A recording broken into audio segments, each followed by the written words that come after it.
موضوع الدرس في عظمة الله تعالى في ذاته وأسمائه وصفاته وأفعاله وأحكامه، سورة الأعلى، تفسير ابن كثير۔ الحمد لله رب العالمين، والصلاة والسلام على أشرف الأنبياء وسيد المرسلين سيدنا محمد وعلى آله وأصحابه أجمعين۔ اللهم صل على سيدنا محمد وعلى آل سيدنا محمد كما صليت على إبراهيم وعلى آل إبراهيم في العالمين إنك حميد مجيد۔ أعوذ بالله من الشيطان الرجيم، بسم الله الرحمن الرحيم۔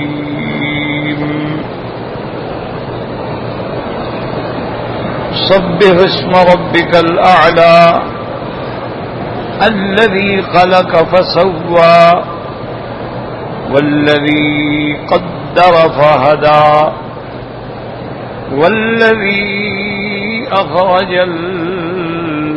المرعى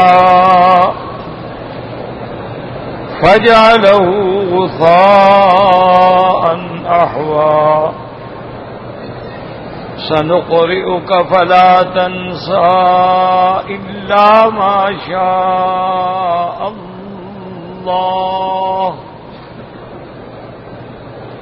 إنه يعلم الجهر وما يخفى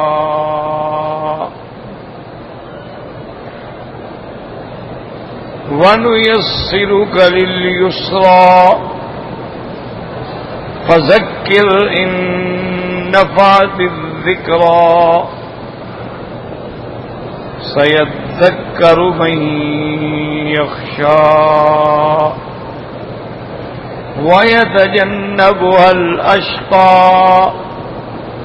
الَّذِي يَصْلَى النَّارَ الْكُبْرَى ثم لا يموت فيها ولا يحيا۔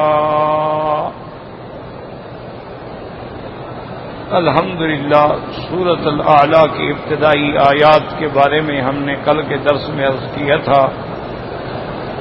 اللہ تبارک و تعالی نے حکم دیا اپنے محبوب کو کہ آپ سبح اسم ربک الاعلیٰ، آپ اپنے رب کے نام کی جو اعلیٰ ہے، ہر لحاظ سے اعلیٰ ہے، جس کی شان اور صفت ہی علو ہے، آپ اس کی تسبیح و تقدیس و تنزیہ بیان فرمائیں۔ الذی خلق فسوی، اور اس کی شان یہ ہے، قدرت یہ ہے کہ جس نے پیدا کیا مخلوق کو اور سب کو ایک اچھی صورت عطا فرمائی۔ والذی قدر فہدی، اور جس پروردگار عالم نے تقدیر میں فیصلے فرما دیے اور اس کے بعد ہدایت کا فیصلہ فرمایا، انسان کے لیے دونوں راستے بتلا دیے کہ یہ سعادت کا راستہ ہے، یہ شقاوت کا راستہ ہے۔ والذی اخرج المرعى، اور وہ ذات جس نے زمین سے ہر قسم کی کھیتیاں نکالی، فجعلہ غثاء احوى، پھر اس کے بعد ان کو متغیر کر دیا، چورا چورا کر کے سیاہ کر ڈالا۔ یہ آیات ہم نے کل کے درس میں پڑھی تھی۔ اس میں دو باتیں یاد رکھنے والی ہیں کہ اللہ تبارک و تعالی جہاں صفت تخلیق کا ذکر فرمائیں گے وہاں صفت ہدایت کا بھی ذکر۔ اسی لیے سارے قرآن پاک پہ نظر ڈالیں، اللہ سب سے پہلی آیات کیا تھی؟ اقرأ باسم ربک الذی خلق، تو پہلے تخلیق کا ذکر ہے۔ اقرأ باسم ربک الذی خلق، خلق الانسان من علق، یہ تخلیق۔ اقرأ وربک الاکرم الذی علم بالقلم علم الانسان ما لم یعلم، یہ ہدایت۔ تو تخلیق اور ہدایت ہی اس کی صفت ہے کہ پیدا کرنے والے بھی وہ ہیں اور راستہ دکھلانے والے بھی وہ۔ اسی لیے حضرت ابراہیم علیہ السلام نے بھی فرمایا تھا، ہوا الذی خلقنی فہو یہدین، تخلیق اور پھر ہدایت۔ اسی طرح موسیٰ علیہ السلام نے جب فرعون نے پوچھا تھا فمن ربکما یا موسیٰ قال ربنا الذی آتی خلق کل شیء خلقہ فہدی، تو نے بھی یہی فرمایا میرا رب وہ ہے جس نے ہر چیز کو پیدا کیا پھر اس کو ہدایت اور راستہ دکھلایا۔ تو ہر جگہ تخلیق، یہاں بھی پہلے تخلیق کا ذکر آ گیا، الذی خلق فسوی، اس کے بعد پھر ہدایت، الذی قدر، اس میں دو معنی ہوتے ہیں، ایک معنی ہوتا ہے جس نے ٹھیک اندازے پہ ہر چیز کو بنایا اور ہدایت دی، اور ایک معنی ہوتا ہے الذی قدر، جس نے تقدیر میں ازل میں فیصلہ فرما دیا، ابھی کائنات پیدا بھی نہیں ہوئی تھی کہ 2000 سال پہلے اللہ نے ہر چیز لکھ دی ہے۔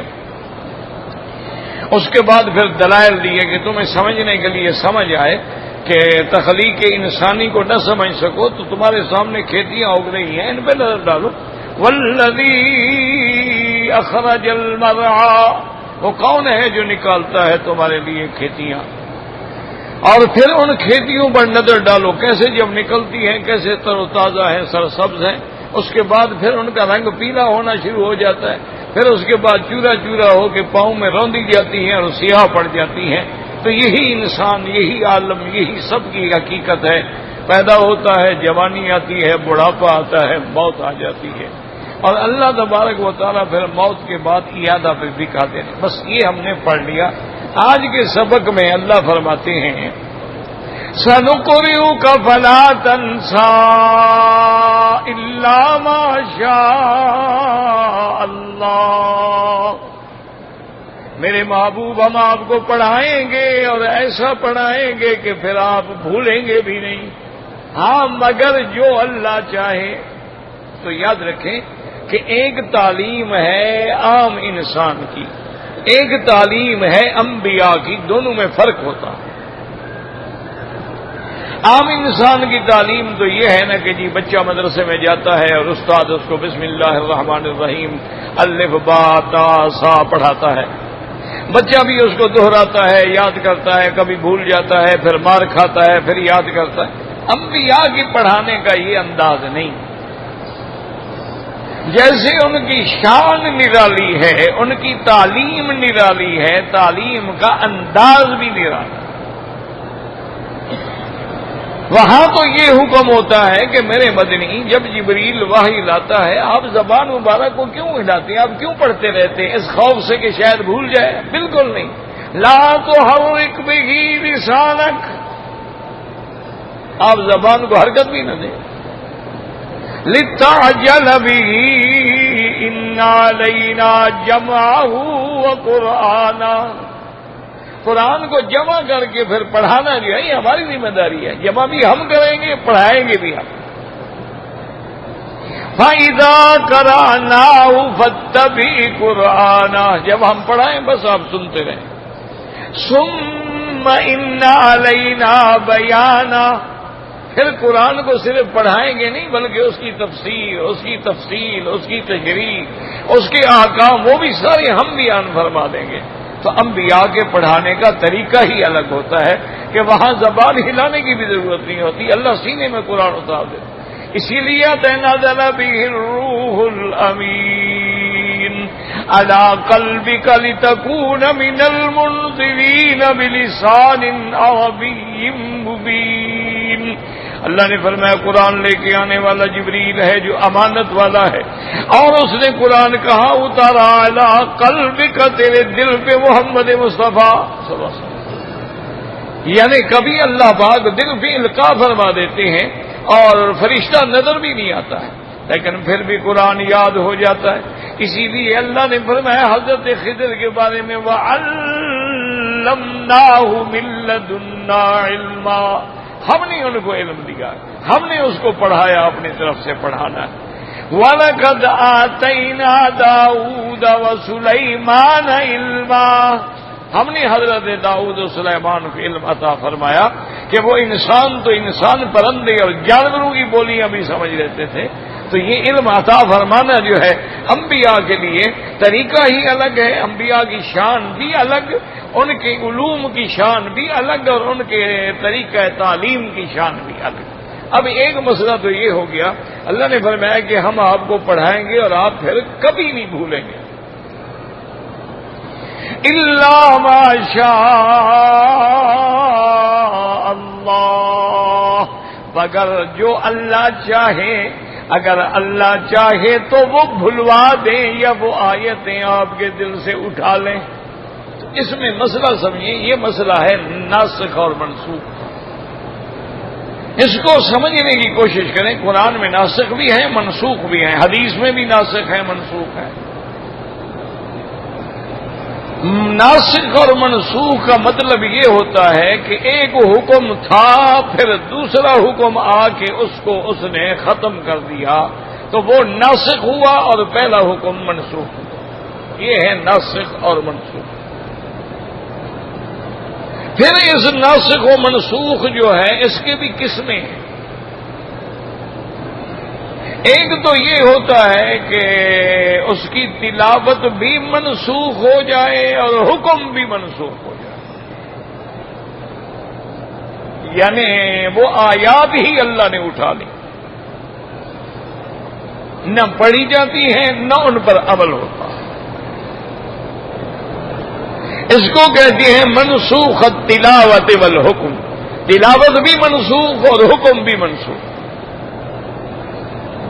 ایک دوسری قسم ہے، وہ یہ ہے کہ باقی تلاوت منسوخ الحکم، کہ تلاوت تو باقی ہے لیکن حکم منسوخ ہو گیا، یعنی قرآن میں وہ آیات پڑھی جاتی ہیں لیکن وہ جو حکم تھا وہ ختم ہو گیا۔ جیسے اللہ نے اپنے نبی کو حکم دیا تھا، یا ایھا المزمل قم اللیل الا قلیلا نصفہ او انقص منہ قلیلا او زد علیہ فرتل القرآن ترتیلا۔ اللہ نے حکم فرمایا میرے محبوب کپڑے میں لپٹنے والے اب اٹھیں، ساری رات عبادت کریں، تھوڑا سا آرام کریں۔ قم اللیل الا قلیلا۔ پھر اللہ نے فرمایا کہ تقاضا بشریت ہے، نصفہ، چلو آدھی رات آرام کریں، آدھی رات تلاوت کریں۔ اس کے ساتھ ہے وَانْقُصْ مِنْهُ قَلِيلًا، یا آپ ایسا کریں کہ 2 حصے آرام کریں، 1 حصہ تلاوت کریں، اَوْ زِدْ عَلَيْهِ، یا اس میں کوئی زیادہ کر لیں۔ یعنی پہلے تہجد میں یہ تھا کہ یا تو ساری رات تہجد پڑھو اور 1/3 آرام کرو، یا آدھی رات تہجد آدھی رات آرام، یا 2 حصے آرام 1 حصہ تہجد۔ لیکن بعض نے اللہ پاک نے رحمت فرما دی، اللہ نے فرمایا کہ عَلِمَ أَن سَيَكُونُ مِنكُم مَّرْضَىٰ وَآخَرُونَ يَضْرِبُونَ فِي الْأَرْضِ يَبْتَغُونَ مِن فَضْلِ اللَّهِ وَآخَرُونَ يُقَاتِلُونَ فِي سَبِيلِ اللَّهِ فَاقْرَؤُوا مَا تَيَسَّرَ مِنْهُ۔ اللہ نے فرمایا ہم جانتے ہیں کچھ لوگ مسافر بھی ہوتے ہیں، بیمار بھی ہوتے ہیں، مجاہد بھی ہوتے ہیں، اللہ کے راستے میں جہاد کرنے والے بھی ہوتے ہیں، تو اب ہم نے رعایت کر دی ہے کہ میرے مدنی جتنا ہو سکے بس تہجد پڑھ لیا کریں۔ اب پابندی نہیں ہے کہ ہم لازم 2 گھنٹے پڑھیں، 2 رکعت بھی پڑھ لی تہجد میں شمار ہو جائے۔ عشاء کی نماز کے بعد جب ہم نے سنتیں پڑھ لی، نفلیں پڑھ لی، سونے سے پہلے 2 رکعت پڑھ لی، وہ بھی تہجد میں شمار ہو جائے گی۔ تہجد کے لیے سونا ضروری نہیں ہوتا، ہر وہ نماز جو عشاء کے بعد پڑھی جائے وہ تہجد ہے۔ تو اب دیکھیں پہلا حکم جو تھا وہ ختم ہو گیا، دوسرا حکم آ گیا، لیکن پڑھے دونوں جاتے ہیں، پہلا حکم بھی پڑھا جاتا ہے قرآن میں اور دوسرا حکم بھی پڑھا جاتا ہے، یعنی یہ منسوخ الحکم تو ہے، منسوخ تلاوت نہیں ہے۔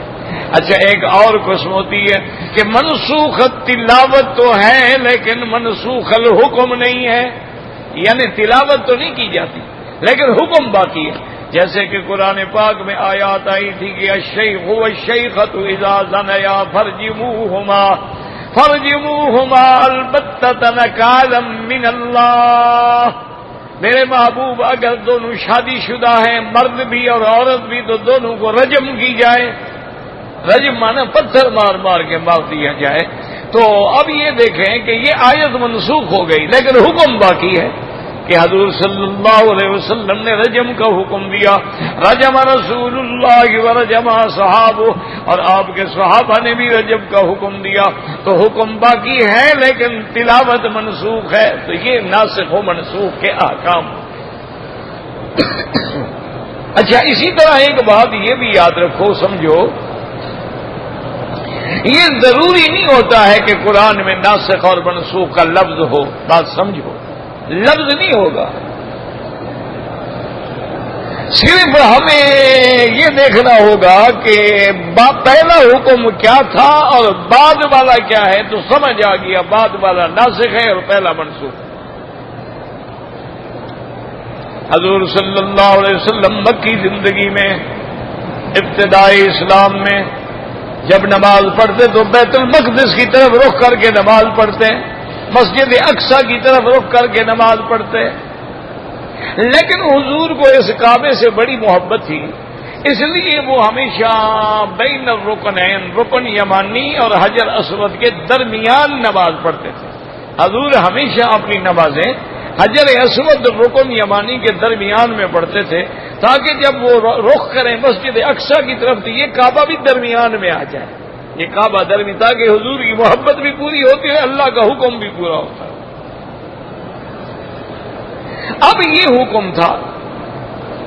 پھر اللہ تبارک و تعالیٰ نے قرآن پاک میں باقاعدہ حکم نازل فرمایا، قد نرى تقلب وجهك في السماء. اس کو جگا دو، سونا ہے تو جا کے سو جاؤ. یہ تو نہیں کہ سامنے بیٹھو اور سوتے بھی رہو. یہ عجیب بات ہے بھائی. آپ نے سونا ہے، جا کے مزے کرو، سو جاؤ. کسی نے کوئی جبر کیا ہے کہ آگے ضرور بیٹھو اور ویسے سوتے رہو؟ پتہ کچھ بھی نہیں ہے کہ کیا سبق ہے، کیا بات. انسان ہے، ٹھیک ہے، تم مجبور ہو، کام کرتے ہوگے، تمہیں نیند آتی ہے، تو پھر سامنے تو کم از کم نہ بیٹھو، پیچھے بیٹھ کے سوتے رہو. ہم دیکھیں تو نہ کہ سو رہے ہو. استاد محنت کر رہا اور طالب سو رہا. ایک بات ہمیشہ یاد رکھیں کہ استاد ہو یا عالم ہو یا خطیب ہو، جب سننے والے کی توجہ کامل نہ ہو تو اس پر انشراح ہی نہیں ہوتا، اس کا سینہ کھلتا ہی نہیں. یہ قاعدہ ہے. اس کی طبیعت میں انشراح تب پیدا ہوتا ہے جب وہ سمجھتا ہے کہ بھئی نہیں، آگے سمجھنے کے لیے توجہ کر رہے ہیں، کوشش کر رہے ہیں. تو اب آپ دیکھیں کہ اللہ تبارک و تعالی نے جب حضور مدینہ منورہ تشریف لے گئے ہجرت کے بعد، تو 17 مہینے تک حضور نے مسجد اقصی نماز پڑھی. اچھا، مکہ شریف میں تو ہو جاتا تھا نا کہ یہ کعبہ درمیان میں آ جائے. اب مدینہ شریف میں تو بالکل نہیں ہو سکتا تھا. وہاں تو اگر مسجد اقصی رخ کرنا ہے تو اس کعبے کو پشت دینی ہوگی. حضور کی یہ تمنا رہی ہمیشہ کہ یا اللہ، مجھے آپ نے ملت ابراہیم سے بنایا، ملت ابراہیم پہ بنایا اور کعبہ ابراہیمی میں پیدا کیا، تو مہربانی کریں ہمارا کعبہ بھی اسی کو بنا دیں. یہ حضور کی ہمیشہ تمنا تھی.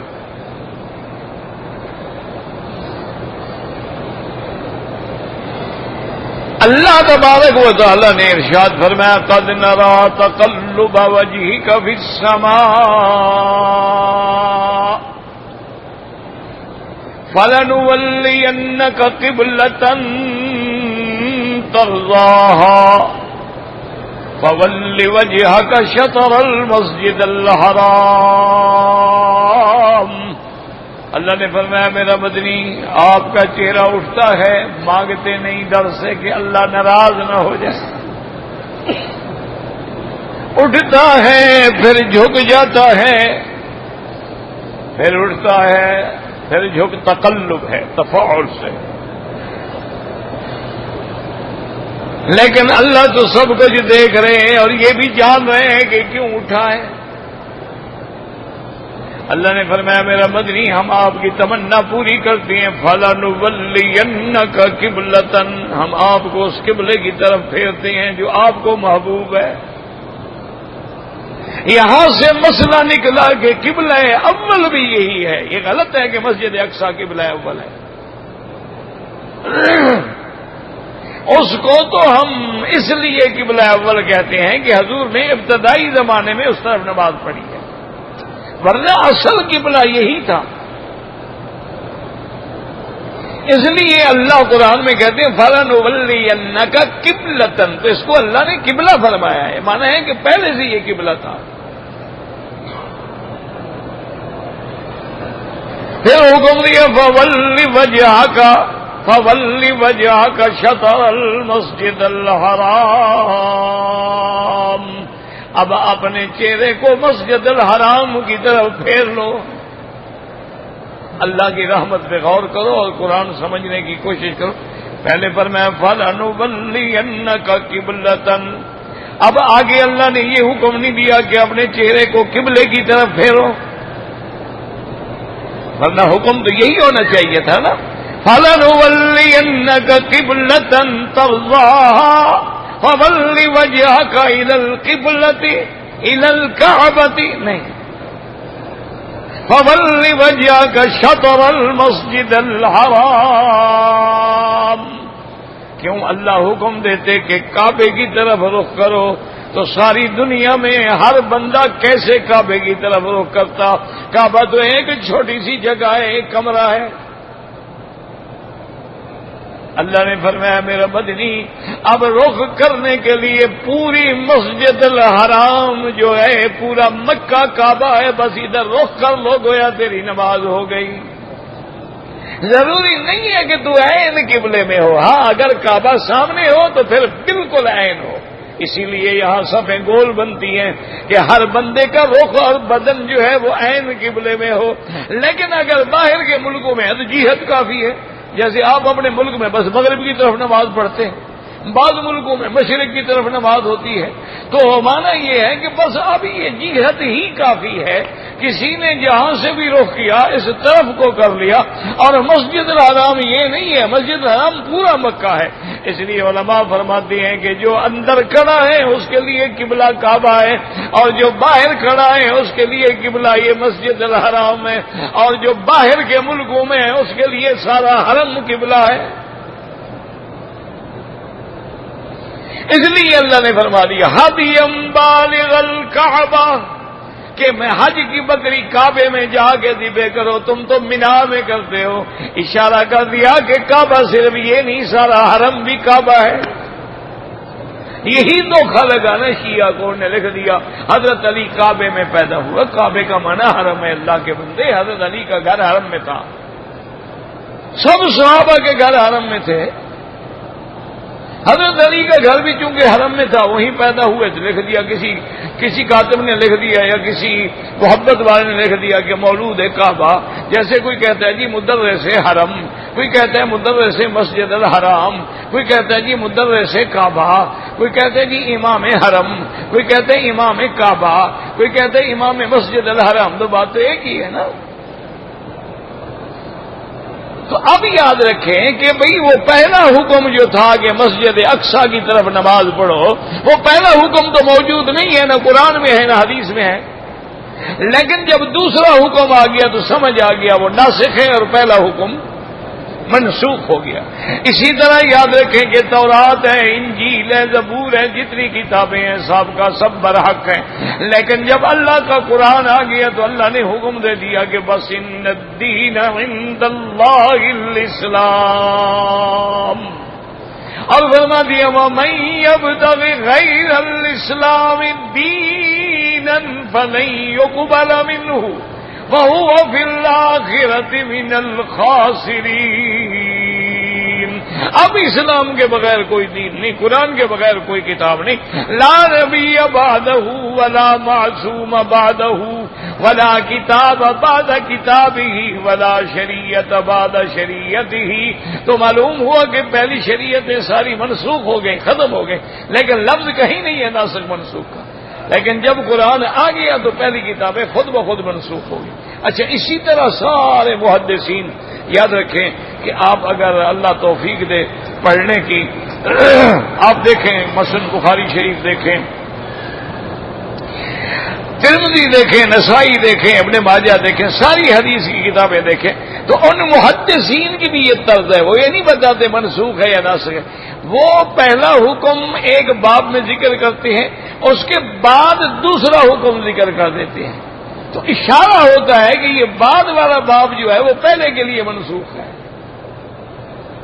کہتے نہیں ہے کہ بھی یہ منسوخ ہو گیا، لیکن طریقہ یہ ہوتا ہے، مثلا ایک جگہ لکھ دیا انہوں نے کہ رفع یدین حضور پاک نے ثابت ہے، آگے لکھ دیا عدم رفع یدین بھی ثابت ہے، تو اب یہ دیکھو رفع یدین کا باب پہلے ہے یا نہ کرنے والا باب پہلے ہے، تو وہاں نہ کرنے والا باب بعد میں ہے اور کرنے والا پہلے ہے، تو سمجھ آ گیا کہ ہاں بالکل تھی، کوئی اعتراض نہ کرے، لیکن بعد میں یہ مسئلہ جو تھا وہ ختم ہو گیا، تو اس لیے محدثین کی بھی یہی طرز ہوتی ہے۔ اللہ فرماتے ہیں میرا مدنی ہم آپ کو پڑھائیں گے، آپ کے سینے میں قرآن کو بٹھائیں گے، جمائیں گے، جمع فرمائیں گے، اور ایسا جمع کریں گے کہ کبھی بھولیں گے نہیں، حالانکہ انسان بھولتا ہے، حضور نے فرمایا میں بھی بھول جاتا ہوں، حضور بھی بھول جاتے ہیں، حضور بشر ہیں، انسان ہیں، جیسے کہ حضور پاک نے نماز میں 4 رکعتوں کے بجائے 2 رکعتیں پڑھا دی، اور 2 رکعتیں پڑھا کے سلام بھی پھیر دیا، صحیح حدیثوں میں ایک صحابی کھڑے ہو گئے، انہوں نے عرض کیا کہ یا رسول اللہ اقصرت الصلاۃ ام نسیتا، حضور یا تو نماز چھوٹی ہو گئی ہے یا آپ بھول گئے ہیں، یا تو اللہ نے 4 رکعتوں کو 2 رکعت کر دیا ہے، یا پھر آپ بھول گئے، آپ نے فرمایا ما قصرت الصلاۃ وما نسیت، نہ نماز چھوٹی ہوئی نہ میں بھول گیا۔ صحابی نے پھر عرض کیا، اس نے کہا حضور قصرت الصلاۃ وما نسیت، حضور یا تو نماز چھوٹی ہو گئی اللہ نے حکم دیا آپ کو، یا آپ بھول گئے، آپ نے فرمایا نہیں میں نہیں بھولا۔ تیسرے دفعہ صحابی نے کہا، اس نے کہا قصرت الصلاۃ وما نسیت یا رسول اللہ، اب دیکھو دین کا معاملہ ہے، دین کے معاملے میں یہ نہیں ہے کہ ادب میں چپ کر جاؤ، نہ دین کے معاملے میں بات ہے تو کھولو، بیان کرو۔ وہاں یہ نہیں دیکھنا ہوگا کہ میرا استاد ہے، میرا شیخ ہے، میرا بزرگ ہے، میرا مرشد ہے، نہیں غلطی کر رہا ہے بتاؤ۔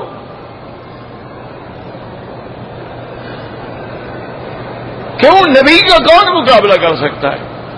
لیکن جب آپ نے 4 رکعت کے بجائے 2 رکعت پڑھی، صحابی نے 3 دفعہ کہا، 1 دفعہ بھی نہیں، تیسرے دفعہ بھی کہا۔ اب جب وہ صحابی بالکل اصرار پہ آ گیا، حضور نے باقی صحابہ کی طرف دیکھا اور فرمایا الصادق ذل یدین، بھئی یہ 2 ہاتھوں والا ٹھیک کہہ رہا ہے، یاد رکھو یہ حضور نے ذل یدین کیوں کہا، باقی کے 4 ہاتھ ہوتے ہیں کیا یا 1 ہاتھ ہوتا ہے؟ اب 2 ہاتھ، یہ محبت کی بات تھی کہ بھائی اس کے ہاتھ لمبے ہیں، پکڑ لیتا ہے غلطی کو، یہ تو ذل یدین ہے نا یہ۔ اب میں بھائی یہ سچ کہہ رہے ہیں، انہوں نے کہا حضور سچ تو کہہ رہا ہے، تو آپ نے کھڑے ہو کے بعد میں 2 رکعتیں پوری فرمائی، اور اس کے بعد میں انما انا بشر، میں انسان ہوں، انسا کما تنسون فاذا نسیت فذکرونی، آپ نے فرمایا میں بھی انسان ہوں، میں بھی بھول جاتا ہوں جیسے تم بھول جاتے ہو، اگر میں بھول جاؤں تو مجھے یاد کرا دیا کرو، تو نسیان تو ہو سکتا ہے، لیکن اللہ نے فرمایا مدنی ہم جو آپ کو قرآن پڑھائیں گے نا اس کو کبھی آپ نسیان بھی، ہاں جی، حالانکہ نسیان تو ہو سکتا ہے، لیکن یہ کیوں کہا بھائی، یہ کیوں کہا کہ آپ نہیں بھولیں گے؟ اللہ علیم بذات الصدور ہیں، اللہ بالغیوب ہیں، اللہ جانتے تھے کہ آخر دور میں ایک فرقہ پیدا ہوگا شیعہ کا جو کہے گا کہ قرآن جو ہے وہ تو 77,000 آیت ہے، یہ تو ساری 6,000 آیت ہے، باقی تو سارا یا تو صحابہ نے ادھر ادھر کر دیا۔ اللہ نے فرمایا بدبختو میں مدنی کو پڑھاؤں گا، وہ زبر زیر بھی نہیں بھولیں گے، کیسے ہو سکتا ہے کہ قرآن آگے پیچھے ہو جائے؟ وہ اس پر تو بھول بھی نہیں آئے گی، آمدن کیسے گھٹایا جا سکتا ہے؟ اس لیے فرما دیا سنقرئک فلا، سنقرئک فلا تنسى الا ما شاء اللہ. یہاں یاد رکھو دو چیزیں ہیں، مگر جو اللہ چاہے. یہ کیوں کہا؟ ایک تو اپنی مشیت کا اظہار کیا کہ ان اللہ علی کل شیء قدیر، میں جو چاہوں، میری مشیت کو کون روک سکتا ہے؟ اسی لیے اللہ تبارک و تعالیٰ فرماتے ہیں نفخ فی الصور فصعق من فی السماوات ومن فی الارض الا من شاء اللہ. جب سور پھونکا جائے گا ہر چیز ختم ہو جائے گی مگر جس کو اللہ چاہے وہ ختم نہیں ہوں گی، ان پہ فنا نہیں آئے گی. جیسے عرش پہ فنا نہیں آئے گی، جنت پہ فنا نہیں آئے گی، حور و غلمان پہ فنا نہیں آئے گی. تو یہاں بھی اللہ نے فرما دیا کہ میرا مدنی، ہاں یہ الگ بات ہے کہ میں چاہوں تو بھلا دوں.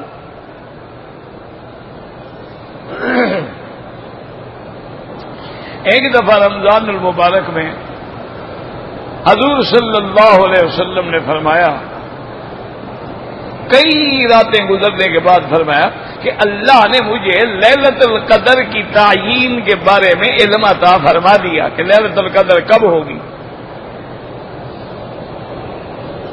اللہ نے مجھے لیلۃ القدر کا علم عطا فرما دیا کہ لیلۃ القدر جو ہے وہ کب ہوگی. حضور فرماتے ہیں میں گھر سے نکلا سوچ کے کہ صحابہ کو بھی بتا دوں گا، ولیکنی انسیتھا، لیکن اللہ نے مجھے وہ بات ہی بھلا دی، یاد ہی نہیں رہنے دی. تو یہ ہے انسیتھا، کیوں بھلا دی؟ تاکہ اگر بتلا دو تو پھر تو ماشاءاللہ حاجی سے بات سے اسی رات آگے ٹکر ماریں گے نا. باقی رمضان چھٹی، کہیں گے 1000 مہینے کی عبادت ہو گئی، بس السلام علیکم. اللہ نے وہ علم بھی دے دیا اور پھر اٹھا بھی دیا. اور یہ بھی یاد رکھو کہ حضور فرماتے اللہ نے مجھے لیلۃ القدر کا بتلا دیا. یہ ضرورت نہیں، یہ ضروری نہیں، سمجھا کرو حدیث کو. یہ ضروری نہیں کہ قیامت تک جب بھی لیلۃ القدر آئے گی بتلا دیا، اسی سال کی لیلۃ القدر کا بتلایا تھا. ورنہ تو ہر سال لیلۃ القدر جو ہے مختلف ہوتی ہے، کبھی 21 میں ہوگی، کبھی 23 میں ہوگی، کبھی 25 میں ہوگی، کبھی 27 میں ہوگی، کبھی 29 میں ہوگی. وہ جو اللہ نے علم دیا تھا اسی سال کا. اور اسی سے یہ مسئلہ بھی سمجھ لیں کہ اللہ جن پہ راضی ہوتا ہے نا، صرف انبیاء نہیں بلکہ اولیاء اللہ ہیں، ان کو بھی اللہ لیلۃ القدر کے بارے میں بتلا دیتے ہیں، ان پر بھی علامات کھل جاتی ہیں. بتلانے کا معنی یہ نہیں کہہ دیا جاتا کہ آج رات ان پہ علامات بعد. اس کی وجہ یہ ہے کہ حدیث میں ہے بی بی عائشہ صدیقہ رضی اللہ تعالی عنہا نے حضور سے پوچھا کہ یا رسول اللہ صلی اللہ علیہ وسلم اگر مجھے لیلۃ القدر مل جائے تو میں کون سی دعا مانگوں؟ حضور نے فرمایا پھر تم یہی دعا مانگنا کہ اللہم انی اسألک العفو والعافیہ، معافی بھی دے دو اور صحت بھی دے دو. معلوم ہوا نا کہ بی بی عائشہ کو بھی معلوم ہو سکتی ہے نا، تبھی تو پوچھا نا کہ اگر مجھے پتہ چل جائے کہ لیلۃ القدر ہے. تو اس لیے اللہ پاک اپنے بندوں پر بھی کبھی کبھی انشراح فرما دیتے ہیں. اس لیے اولیاء اللہ نے اور علماء نے علامات بھی لکھی ہیں کہ وہ رات معتدل ہوتی ہے، نہ بہت ٹھنڈی ہوگی نہ گرم ہوگی. اس رات میں ستارے زیادہ چمک رہے ہوتے ہیں، اور اس رات میں کتے وغیرہ کے بھونکنے کی آوازیں بھی نہیں آئیں. اور اس رات کے گزرنے کے بعد صبح جب سورج نکلے گا تو بالکل بے نور ہوتا ہے، یعنی آپ آنکھیں ڈال کے دیکھتے رہیں آپ کو اس کی گرمی محسوس نہیں ہوتی. علامات ہیں. اصل وجہ یہ ہے کہ اچھا بعض علماء نے یہ لکھا ہے کہ کڑوے دریا جو ہے وہ بھی میٹھے ہو جاتے ہیں، اور بعض علماء نے یہ لکھا ہے کہ دلوں کے اندر ایک طمانینت و اطمینان قلب پیدا ہو جاتا ہے، بندے کا شوق ہوتا ہے کہ یار قرآن پڑھتا رہوں، نوافل پڑھتا رہوں، دل لگ رہا ہوتا ہے. وجہ ہے کہ فرشتے جو اترے ہوئے ہیں، تو فرشتوں کے آنے کی وجہ سے رحمت تو آئے گی. تَتَنَزَّلُ الْمَلَائِكَةُ وَالرُّوحُ والروح، جبریل بھی آیا ہوا ہے، فرشتے بھی آئے ہوئے ہیں، اور ساری رات اتر رہے ہیں، جا رہے ہیں، اتر رہے ہیں، جا رہے ہیں، صبح صادق تک۔ تو اس لیے ان آیات میں ہمیں یہ سمجھ آیا احکام ناسخ اور منسوخ کے سنک۔ اب یہ ہے کہ زندیق جو ہیں، دشمنان دین جو ہیں، دشمنان اسلام جو ہیں، آج کل کے مستشرقین جو ہیں، آج کل کی آپ کی نئی نسل جو ہے، جو انگریزی کالجوں میں پیدا ہوئی اور انگریزی کالجوں میں جوان ہوئی اور ساری زندگی جن کا انگریزی سے ہی واسطہ رہا ہے، نہ کبھی قرآن پڑھا ہے نہ حدیث پڑھا ہے، نام کے مسلمان ہیں ماشاءاللہ، ان کو یہ دماغ میں آیا ہے کہ جی اللہ ایک حکم کو منسوخ کیوں کر دیا؟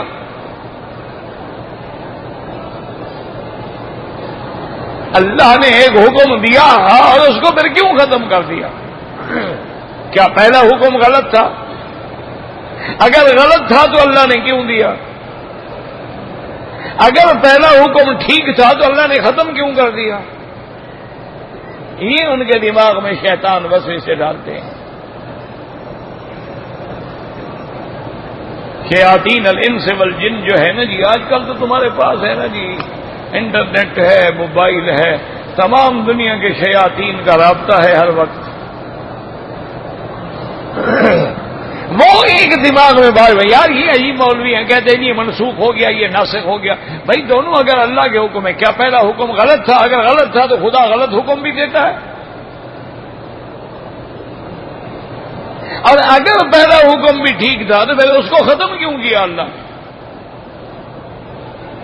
یاد رکھو، بات کو سمجھو، یہ ان کی جہالت ہے، کیونکہ دماغ میں اگر بدبو بھری ہوئی ہو نا پھر خوشبو آتی ہی نہیں۔ ایک بات ہمیشہ یاد ہے، وہ مثال مشہور ہے نا کہ کسی بھنگن بیچاری کو کسی بڑے آدمی کے گھر میں صفائی کے لیے رکھا گیا، وہ گئی تو اندر تو خوشبوئیں اور جناب عطر اور اسپرے، وہ بے ہوش ہو گئی۔ ڈاکٹر کے پاس لے گیا، اس نے کہا بھی گندگی لے آؤ، اس کو سنگھاؤ، ساری زندگی گندگی سونگتی رہی، خوشبو کیسے برداشت کرے بیچاری؟ جب وہ سنگھاؤ گے تو اس کا اپنا دماغ ٹھکانے آ جائے گا۔ اس کو سنگھائے اٹھ کے بیٹھ گئی، انہوں نے کہا بس تم وہی کام کرو جہاں تمہارا کام ہے، وہاں جانے کے لیے تمہیں پہلے دماغ اپنا ٹھیک۔ تو بات سمجھو کہ جیسے ایک ڈاکٹر کے پاس آپ جاتے ہیں، وہ ایک نسخہ لکھتا ہے کہ بھئی آج انجیکشن لگواؤ، اتنے دن کیپسول کھاؤ، اتنی گولیاں کھاؤ، اور 5 دن کے بعد پھر آؤ۔ 5 دن کے بعد وہ کہتے ہیں اب کیپسول بھی بند کر دو، انجیکشن بھی بند کر دو، صرف یہ گولیاں کھاتے رہو۔ تب یہ کیا مانا ہے کہ پہلا نسخہ غلط تھا؟ کیوں اس نے ختم کر دیا؟ مانے یہ ہے اس وقت تیری طبیعت کا تقاضا اس دوا کا تھا، وہ دکھا، جب دوسری دفعہ تم گئے اب تیری طبیعت کا تقاضا اس چیز کا تھا جو اس نے لکھی ہے۔ اللہ نے بھی ہر ملک میں ہر زمانے میں وہ حکم دیا جو اس زمانے کے مطابق تھا، اور پھر آنے والے حالات کے مطابق یا بندوں کو، جیسے اللہ نے 50 نماز کا حکم دے دیا، لیکن اللہ نے پھر 5 حکم باقی رکھا 5 کا، لیکن ساتھ یہ بھی فرما دیا کہ میرے حکم بدلا نہیں کرتے ہیں، پڑھو گے تم 5 لکھیں گے ہم 50۔ واللہ اعلم۔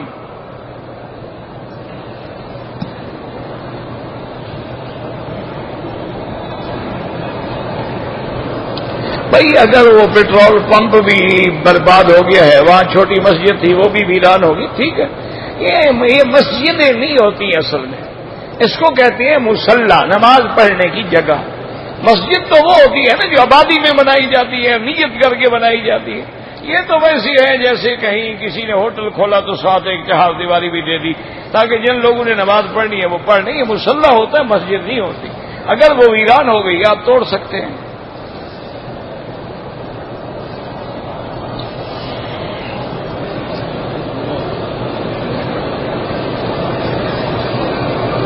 بھائی اگر طلاق بدعت نہیں ہے، بدعت ہوتا ہے لفظ۔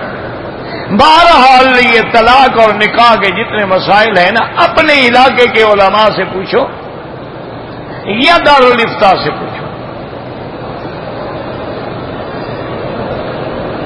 کہتے جی کہ ہم اسلام کے اصولوں کو اپنی عقل پر کسوٹی پر پہچاننا چاہتے ہیں. تیرا عقل پھر اللہ کے احکام سے بڑا ہے ماشاءاللہ. سبحان اللہ.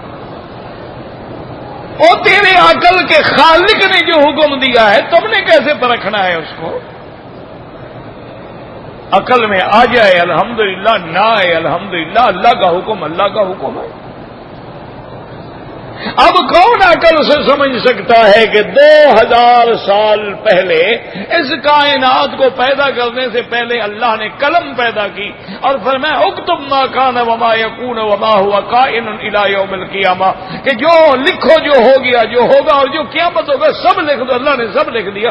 عقل میں آ سکتی ہے یہ بات کہ کیسے لکھ دیا؟ بڑے تم عقل والے آ گئے ہو ماشاءاللہ. اگر عقل کی کسوٹی پر تم نے اسلام کو پرکھنا ہے تو کس کا عقل؟ یورپ کا، ایشیا والوں کا، ماورا نہر والوں کا، انڈیا والوں کا، عربوں کا، عجموں کا، کس کا عقل؟ پہلے وہ عقل تو ڈھونڈو کہ ہم اس کے عقل کو کسوٹی بنائیں، ترازو بنائیں. اللہ نے قرآن میں کہا ہے کہ میں نے عالم ارواح میں سارے روحوں کو اکٹھا کر کے ان سے وعدہ لیا الست بربکم قالوا بلا. تم تو روح کو نہیں جانتے ہو تو عقل یہاں تمہارا کیا کام کرے گا جناب؟ پہلے عقل سے زور لگا کہ مجھے یہ بتلاؤ تمہارے اندر جو روح ہے اس کی کیا کیفیت ہے، کیا صورت ہے، یہ بتلا دو. ایسے خام خواہ لوگوں نے دماغ میں رکھا. اور جی اسلام کا قانون جو ہے وہ خلاف عقل تو نہیں ہو سکتا نا جی. وہ جناب نہیں ہو سکتا. تیری عقل جو پاگل ہو تو کیا کرے؟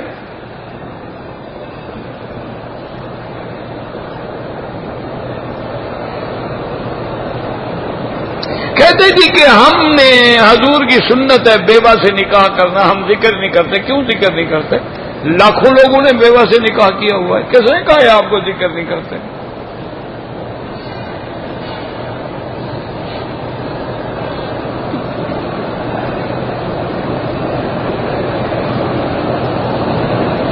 کہتے ہیں جی کہ اللہ نے 5 نمازیں فرض کی ہیں. سورج نکلنے سے پہلے 2 ہیں، 2 نہیں ہیں، 2 رکعت ہیں. تو سوال بھی صحیح کیسے لکھا کرو نا. سورج نکلنے سے پہلے کون سی 2 رکعت؟ 2 رکعت ہیں، 2 نمازیں نہیں ہیں. اور سورج غروب کے بعد جو ہے 3 ہیں، 3 رکعت ہیں. لیکن ظہر اور عصر اور عشاء جو ہے وہ 4 رکعتیں ہیں. ایسا کیوں کیا ہے؟ قیامت میں اللہ سے پوچھ لینا اللہ میاں آپ نے ایسا کیوں کیا؟ ہم نے تو یہی پڑھا ہے کہ قرآن کہتا ہے کہ لا یسأل عما یفعل، وہ جو چاہے کوئی پوچھ نہیں سکتا. لیکن ایک بات یاد رکھیں، اللہ قادر ہیں، وہ جانتے ہیں کہ اس کے لیے صبح کے وقت میں کتنی رکعتیں ہونی چاہیے. یہ نیند کا مارا ہوا ہے، نیند سے اٹھ کے آیا ہے. اب تو حشاش بشاش ہے، ظہر میں بھی 4 ہوں، عصر میں بھی 4 ہوں، مغرب میں کام کر کے تھکا مارا آیا ہے تو 3 کر دو. اب جناب اس کی نیند چھین کھل گئی ہے، اب 4 رکعتیں پڑھ کے گھر جائیں تاکہ اس کی ابتدا اور انتہا جو ہے وہ اللہ کے ذکر پہ ہو جائے.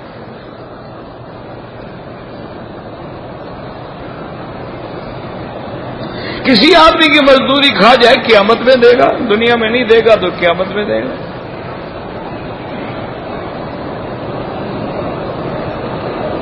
کہتے ہیں جی کہ حجر اسود کی آمد کے دن سفارش کرے گا، بالکل کرے گا. حدیث مبارک میں ہے کہ اللہ اس کو زبان بھی دیں گے، وہ بولے گا بھی اور گواہی بھی دے گا کہ جس نے مجھے ایمان سے اخلاص سے بوسہ دیا اللہ اس کی مغفرت فرما. تمہیں اللہ آنکھیں دے سکتا ہے، پتھر کو نہیں دے سکتا. نہیں، تمہیں جو آنکھیں دی ہیں تو تم نے پیمنٹ کی تھی. اگر تم نے آنکھیں لگانے پہ قادر ہے تو پتھر کو بھی عقل اور آنکھیں دینے پہ قادر ہے. حضور فرماتے ہیں ابھی مجھے نبوت بھی نہیں ملی تھی اور میں مکے میں ایک گلی میں اور ایک پتھر ہے اس کو جانتا ہوں. جب میں وہاں سے گزرتا تھا تو وہ پتھر مجھ پہ سلام پڑھتا تھا، الصلاۃ والسلام علیک یا رسول اللہ. اب پتھر کو پتہ لگ جاتا تھا نا کہ حضور آ رہے ہیں. اور حضور نے فرمایا انی لعارف، اس پتھر کو میں جانتا ہوں، بخاری شریف میں حدیث ہے۔ اسی لیے مکے میں ایک گلی ہے، اس کا نام ہی زقاق الحجر ہے، وہ پتھر والی گلی۔ یہ جب آپ مروہ سے نکلے نا، اب تو ماشاءاللہ سارا حرم ہو گیا، اللہ حکومت سعودی کو جزا دے کہ انہوں نے اتنا حرم بڑھایا ہے، ماشاءاللہ ماشاءاللہ تصور نہیں کر سکتے۔ اور یہاں حرم بڑھانا بہت مشکل ہے۔ کیوں؟ اگر یہ چاہتے تو یہاں سے 200 میل باہر ایک نہیں حرم بنا دیتے، لیکن وہ مسجد الحرام کہاں سے لے آئیں؟ وہ حدود حرم کہاں سے لے آئیں؟ پھر بنانے کے لیے پہلے گھر بھی توڑیں، پہاڑ بھی توڑیں، پھر حرم بڑھائیں نا۔ مدینہ شریف تو پہاڑ نہیں ہے، آسانی سے بڑھ گیا، پہاڑ ہے تو دور ہے، لیکن یہاں تو بہت بڑا مسئلہ ہے۔ اب تو وہ سارا علاقہ حرم میں آ گیا ہے، ورنہ صفا مروہ سے جب ہم نکلتے تھے نا، بی بی خدیجہ کا گھر بھی اسی طرف تھا اور زقاق الحجر بھی اسی طرف تھا۔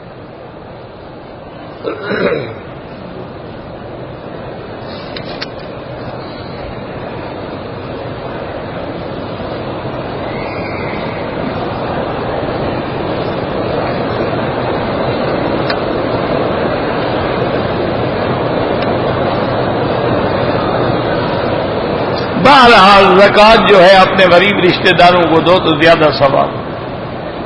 سب سے پہلے حقدار تیرے غریب رشتہ آت ذل قربا حقہ والمسکین، وہاں تمہیں دو فائدے ہوں گے، ایک زکوٰۃ کا ثواب ملے گا، ایک صلہ رحمی کا بھی ثواب ملے گا۔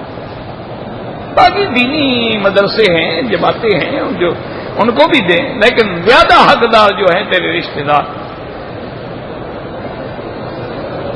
عورت کے پاؤں بھی ستر ہیں، بالکل اس کو بھی چھپانا ہے۔ وتر پڑھنے کا کیا طریقہ ہے؟ یہی 3 رکعت پڑھو، دعائے قنوت پڑھو، اور کیا طریقہ ہے؟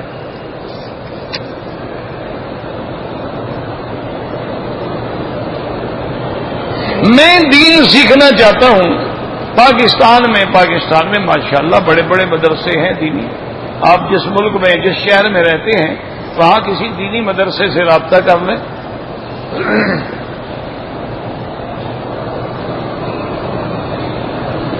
زمزم کے ساتھ دوائی کھا سکتے ہیں، بالکل کھا سکتے ہیں، پانی ہے۔ خلاف کعبہ پہ کسی کا نام نہیں لکھنا چاہیے۔ نماز میں آمین اونچی کہیں وہ بھی جائز ہے، آہستہ کہیں وہ بھی جائز ہے، کوئی جھگڑے والا مسئلہ ہی نہیں ہے۔ کیوں لڑائی کرتے ہو؟ کیوں خام خواہ پریشانیوں میں مبتلا ہو؟ آمین سب کہتے ہیں، بعض آہستہ کہتے ہیں، بعض زور سے کہتے ہیں۔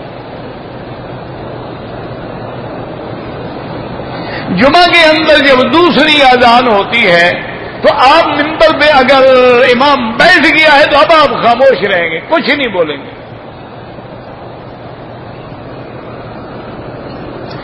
حرم شریف میں ہم خیرات کریں گے تو انشاءاللہ یہاں بھی 1 کا لاکھ ملے گا۔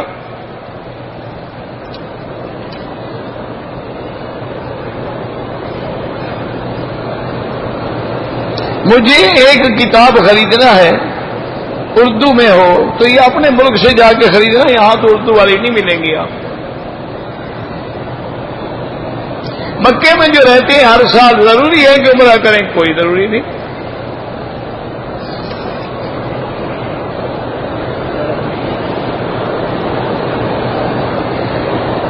اگر میرے پاس 3 پلاٹ ہیں، میں نے گھر بنانے کے لیے ایک پلاٹ بچے کو دے دیا، اب تم پر کوئی زکوٰۃ نہیں۔ انہوں نے بھی گھر بنانا ہے تو زکوٰۃ نہیں، لیکن اگر بیچنے کے لیے رکھیں گے تو زکوٰۃ دینی ہوگی۔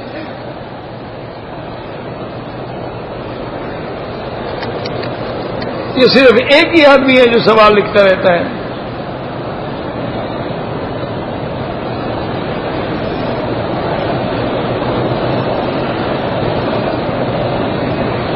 میں نے اسلام آباد میں ایک فلیٹ بک کروایا تھا، 12.5 لاکھ روپے فیس جمع کرا دی، لیکن ابھی تک مجھے وہ نہیں ملا ہے۔ بہرحال تم نے وہ رہنے کے لیے لیا تھا تو کوئی زکوٰۃ نہیں، خریدنے کے لیے لیا تھا تو پھر 12.5 لاکھ پہ تو زکوٰۃ دو، باقی جب ملے گا پھر قیمت دیکھی جائے گی۔ ابھی تو ملا ہی کچھ نہیں، کیا پتہ ملتا ہی ہے کہ نہیں، اور اگر وہ پیسے بھی ڈوب جانے کا خطرہ ہو تو پھر کوئی زکوٰۃ نہیں۔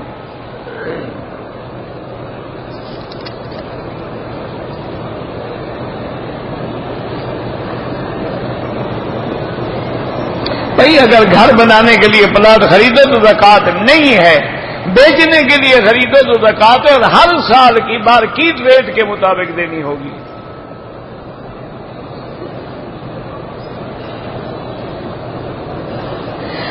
گاڑی سے سامان اتارتے ہوئے پاؤں کا ناخن ٹوٹ گیا، کوئی جرمانہ نہیں۔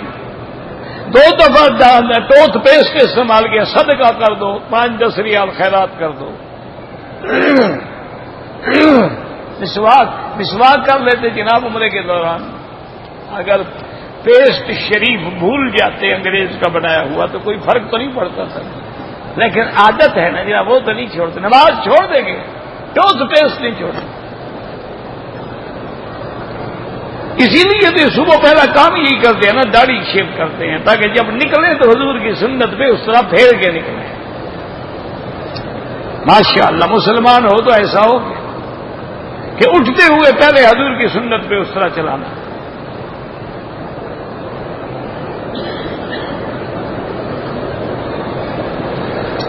ہوٹل کے ملازمین جو ہیں وہ سامان گاڑیوں پہ چڑھاتے ہیں، پیسے مانگتے ہیں، تو غریب ہیں، مزدور ہیں، تو کیا کریں، تنخواہ سے تو گزارا ہوتا نہیں۔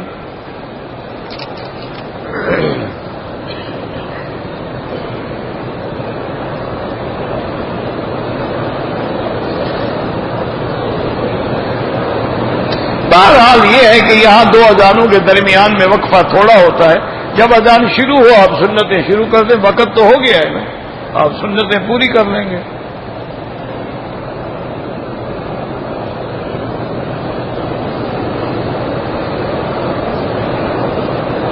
بہرحال اگر آپ کی بیوی نے ایام حیض کی وجہ سے احرام نہیں باندھا، دم نہیں پڑے گی، لیکن لازم یہ تھا کہ وہ احرام باندھ لیتی، لیکن آپ نے جانا تھا، فلائٹ ہے، ٹکٹ ہے، مجبوری ہے، تو کوئی حرج نہیں۔ پاکستان کے لیے دعا کریں، دعا تو ہم روز کرتے ہیں، لیکن میرا بھائی دیکھو نا، دعا تب اثر کرے گی کہ جن کے لیے دعا مانگی جائے ان کو بھی تو اپنی حالت بدلنے کا خیال ہونا۔ ایک آدمی سے کسی نے پوچھا جی کنویں میں کتا مر گیا ہے، کتنا پانی نکالیں؟ اس نے کہا 100 ڈول نکال لو۔ دوسرے مولوی کے پاس گیا، اس نے کہا بڑا بے وقوف ہے، کتا مرا پڑا ہے، 100 نہیں 300 ڈول نکالو۔ چوتھے مولوی کے پاس گیا، اس نے کہا پہلے کتا تو نکالو پھر پاک ہوگا نا۔ تم بھی انگریزی قانون اور انگریزی تہذیب کا کتا تو نکالو۔ تم نے اسلام کے نام پہ دھوکہ دیا تھا، فریب کیا تھا، فراڈ کیا تھا، آج بھگت رہے ہو، ٹھیک ہے۔ علاج کیا ہے کہ ساری قوم سجدے میں گر کے توبہ کرے، سارے حالات ٹھیک ہو جائیں۔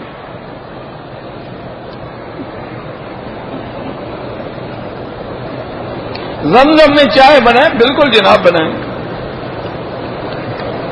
بھائی خدا کے بندے، یہ نکاح طلاق کے مسئلے میں نے کہا ہے نا، دارالفتاء سے پوچھو۔